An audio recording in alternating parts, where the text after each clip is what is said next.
Ljudski vrt je v pričakovanju novega vrhunca. Medtem ko so v prodaji še zadnji kompleti in posamične vstopnice za tekmo s Panathinaikosom, so se nogometaši Maribora odpravili v tradicionalno bazo pred evropskimi tekmami v hotel Betnava, kjer bodo pričakali obračun z 20-kratnim grškim prvakom.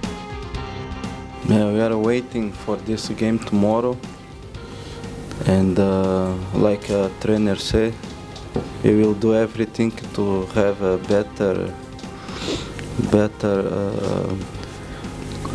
playing like last year, and our target, our goal is to win few games in this European League and to get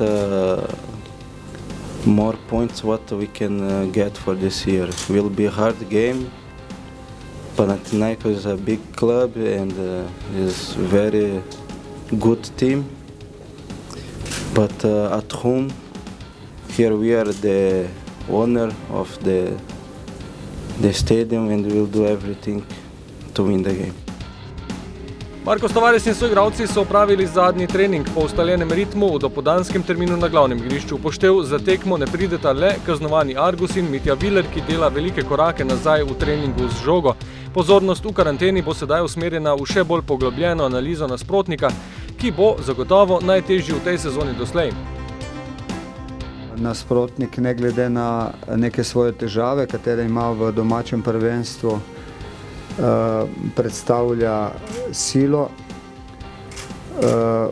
ima vrsto zelo kvalitetnih igralcev, od nekaterih, kateri opozarjajo nase, kateri imajo veliko talenta, do tistih, kateri so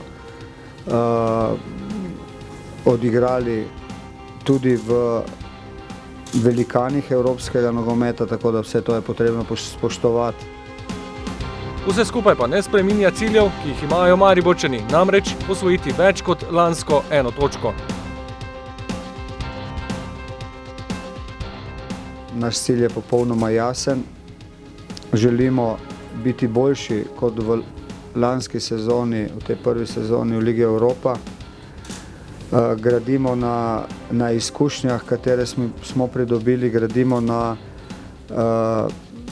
izvrstni formi, v kateri je moštvo, in vse bomo naredili, da bi jutri tekmo zmagali. Kar se tiče kadra, Argus kaznovan, Viler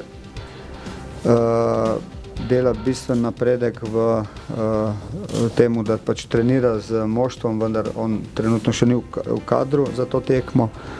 Vsi ostali fantje so pa nared.